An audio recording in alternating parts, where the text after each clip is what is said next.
What's going on, guys? This is Miasin. So today I will be reviewing the Iceberg cards that we got revealed last week. So I'm really late, but I was in Cancun, so I've got myself an excuse. I couldn't really make any videos when I was there, and I was extremely sick and tired when, sick and, tired. Not like sick and tired when I came back, so that's another reason why I couldn't really make that many videos in, like, 1 or 2 days. I can't really say I'm back to being, like, able to make, like, double videos plus a shorts every single day, but at least, 1 video per day while I'm sick, and again, very exhausted. But yeah, we'll try our best, honestly. That's the least I can do for you guys. Anyways, the Iceberg cards, I really wanted to touch on them on a individual video because I actually think they're way better than people think. I know Iceberg kind of gives like newbie vibes because it used to be a garbage deck for the longest time, but this new support alongside the older, I think it got like a structure deck or something, it's actually not too bad at all. So we're getting to a point where this might become like an actual competitive engine, or maybe a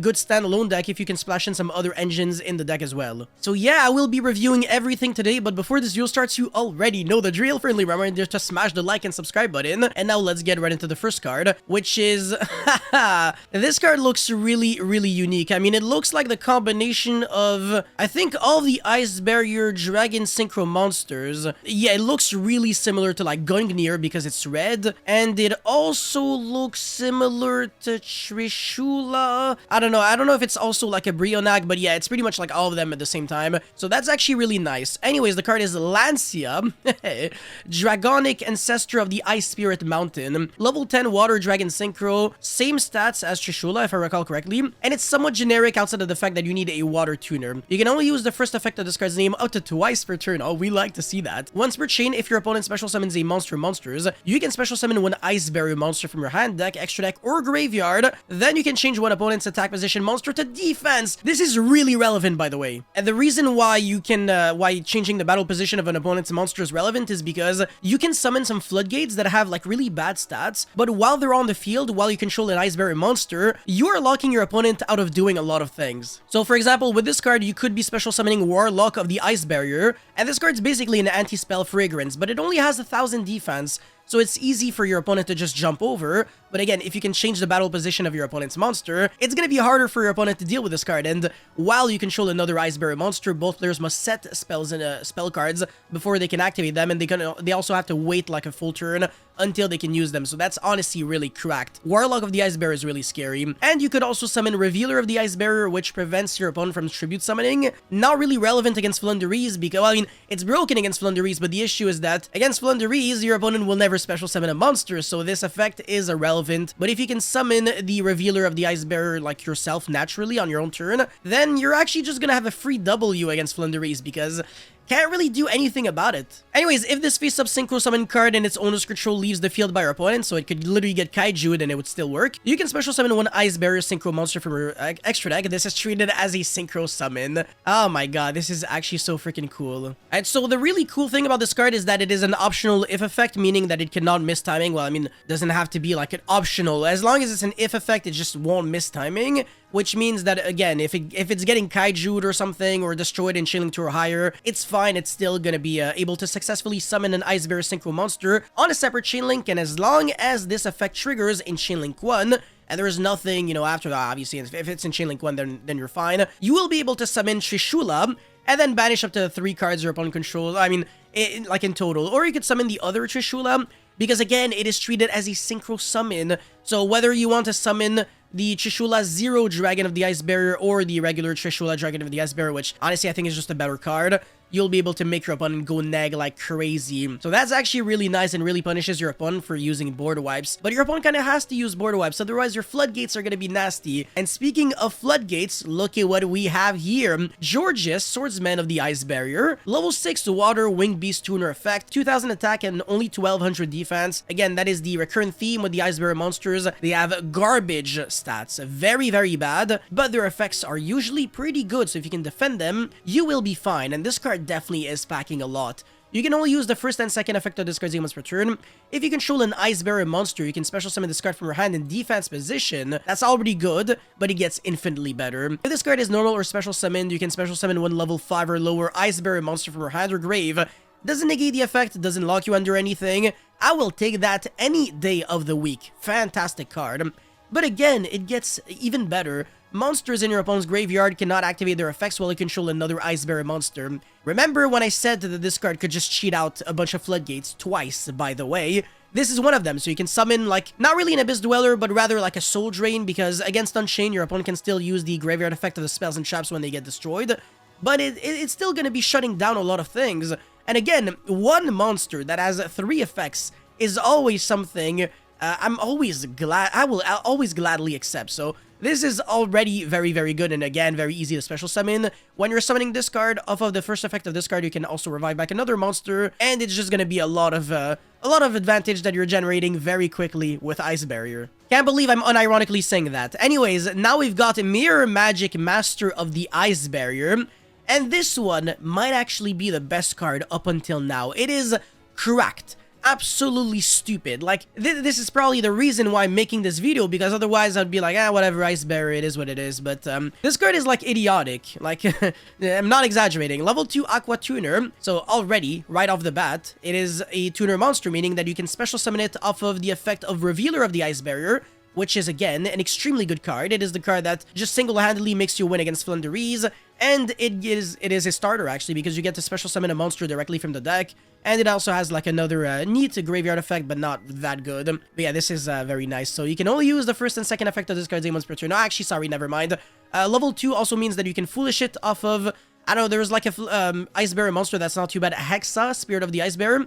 And you can also make Totally Awesome with it, so that's cool. Anyways, you can tribute one other effect monster. It doesn't have to be like an Ice Bearer monster, so you could go like a Mind Control, Change of Heart, steal your opponent's monster, and then tribute it. Or you can just summon like any monster generically and then get rid of it. Special summon up to 3 Ice Bearer tokens, Aqua, Water, level 1, 0 attack, 0 defense. And if you do increase this card's level by the number summoned, also you can't special summon monsters from the extra deck for the rest of the turn, except Water Synchros. I mean, that's fine. It is unfortunate that it locks you under Water Synchros very specifically, because if it was just water monsters, then I guess you could still go into Toad, but not really, because it also gains levels.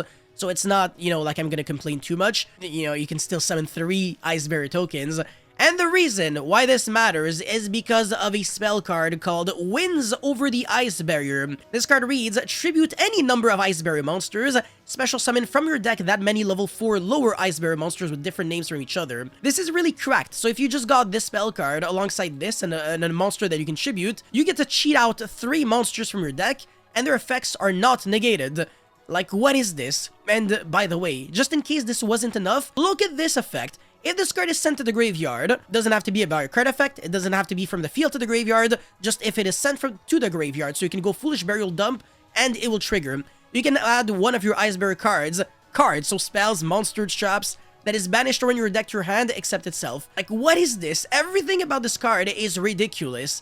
I can imagine so many crazy combos with this deck already. And again, being a level 2 that you always want to be accessing, and you can even search it very easily with the Medallion of the Ice Barrier, you could potentially play a Sprite Engine in this deck. So honestly, this already reminds me a lot of the Gishki, right? Because, you know, you got some nice level 2 monsters, they're all Aquas as well, so you can play Sprite cards, and there's just some nice synergy. People are probably going to be picking up your cards to read them every 2 seconds, because nobody knows what you're trying to do. And you don't have to play a lot of Ice Bearer cards in your deck. You can just be minimalistic and only play the good ones, and the bad ones, whatever, man, it doesn't matter. This deck is already well equipped to beat Flunderees, because your opponent can't tribute summon while you have a Revealer, and then you can make, like, Omni Negates, you can make Toad with this card, you can revive back with this card, and then use the effect again, because it doesn't negate, you have an Abyss Dweller, like, everything about this deck screams potential. I can't believe it took until 2023 for me to unironically say that I genuinely believe in Ice Barrier, and I actually think they might be tier 1. And I'm not making this up. Like, some people have topped YCSs and Nats with Sprite Gishki. It is just a matter of time before Ice Barrier Sprite or Ice Barrier something does well. And again, this is not clickbaiting, this is not exaggerating, it is how I feel. I truly think that these cards are extremely good. Just in case it wasn't enough, we've got one final card. Frozen Domains leading to the Ice Barrier, continuous trap. You can only use the second effect of this card's once per turn. Your opponent cannot activate cards or effects in response to the activation of your Ice Barrier monster effects. Nice, so you're not going to be getting ashed too often, but you can still get ashed on your spells. Not the end of the world. I mean, this is decent, but it's not like that great, but it's not too bad. And you can also chain block very easily. And yeah, this is really cool. Anyways, it gets way better, obviously. If a monster is a special summon from the extra deck, you can return one Ice Bearer monsters you control to the hand or deck. Oh, okay, so you can bounce it back to the hand or go spin it back into the deck, whatever. Usually, you're going to be bouncing it back to the hand. Then you can place one card on the field or in the graveyard on the bottom of the deck. Okay, so that's cool. It pretty much punishes your opponent from using the extra deck. And if you have an Ice Bearer monster, you can just like Phoenix Winged Blast one of your opponent's monsters. It doesn't go on the top, but rather on the bottom, but whatever. It's the same thing. Once per turn during your end phase, reveal 3 Ice Bearer monsters with different names in your extra deck or destroy this card. So that's not really a problem because whatever. I mean, you can always reveal like Trishula and then like the other Trishula and Lancia. And then it's just never gonna die. That's like assuming that you're not playing Gungnir, Brionac, or Duloran because there's only 6 different monsters and they all have to have different names. So it's fine. It's just like this clause only exists so that people cannot generically play this card, but it's not the end of the world, right? So that's not too bad. But I don't think this card would ever be more than a one-of, because it's searchable, very easy to search with this card. And there's another card that searches really easily, General Wayne of the Ice Barrier. When it's normal or special, you can add 1 Ice Bearer spell or trap from your deck to your hand. And again, when you're searching an Ice Bearer spell or trap, you're also searching a monster if you want to, because again, the Medallion searches a monster, and it is not once per turn. So it's crazy that Ice Bearer, it had a foundation before, because we already had some Reinforcement of the Army-esque cards, but you weren't searching anything good, you were only searching garbage. Now there's actual good cards to search. So a deck that has 3 Rhodas, not once per turn, and it's just like, it already has some of the craziest Synchro monsters in this game, it's destined for greatness. So to sum it all up, this level 10 Synchro monster is really good. You get to summon 2 potential floodgates from your deck or graveyard or even extra deck. I mean, extra deck is just going to be a bunch of vanillas because they're not like Synchro summons. It's not like the second effect where it's actually treated as a Synchro summon. So if this face-up Synchro summon card and its owner's control leaves the field by your opponent, then you can like cheat out the Trishula and then it becomes like really broken. But it relies on your opponent's action, so it's less good. But if you're getting Zeused, you know, it's not the end of the world. You get to punish your opponent like crazy for Zeusing you, so that's nice. This card, on the other hand, is just like insane, like extremely good. Monster Reborn and a Dweller, again, Soul Drain-esque card. Just remarkable. And it's an extender in the hand, and it's a level 6 tuner. That is interesting because we definitely got a few level 4 non-tuners, like Revealer is a big one. And then again, Mirror Magic, Master of the Ice Barrier. This is just like the highlight, honestly, like the best card I've read in a while. This is just, again, already off to a great start. I can imagine a lot of combos in my head already, because these cards are creating a lot of 1-card combos and 2-card combos, whatever, that can do quite a lot. And again, it's really, it's already in a good position in the current format, because right now we've got Tear Elements and Unchained that are really big with the graveyard effects, and this card carries them, carries against you, and Revealer carries against Flunderies. Ice Barrier could unironically go like undefeated at a tournament like right now, if it exists, but we're gonna have to wait until Terminal World. By the way, Terminal World also has the Inferno support, but that's gonna be for another video because it's way too broken, and I really want to like just invest my all into one single video. It's really unfair, and I love Infernoids. It's just like all those cards are like custom made by like specific employees who just wanted Infernoids to be tier 0 at least once in their lifetime. Anyways, that's it for this Ice Bearer video, guys. Thank you so much for watching. Don't forget to like and subscribe, and I'll see you guys very soon. Peace.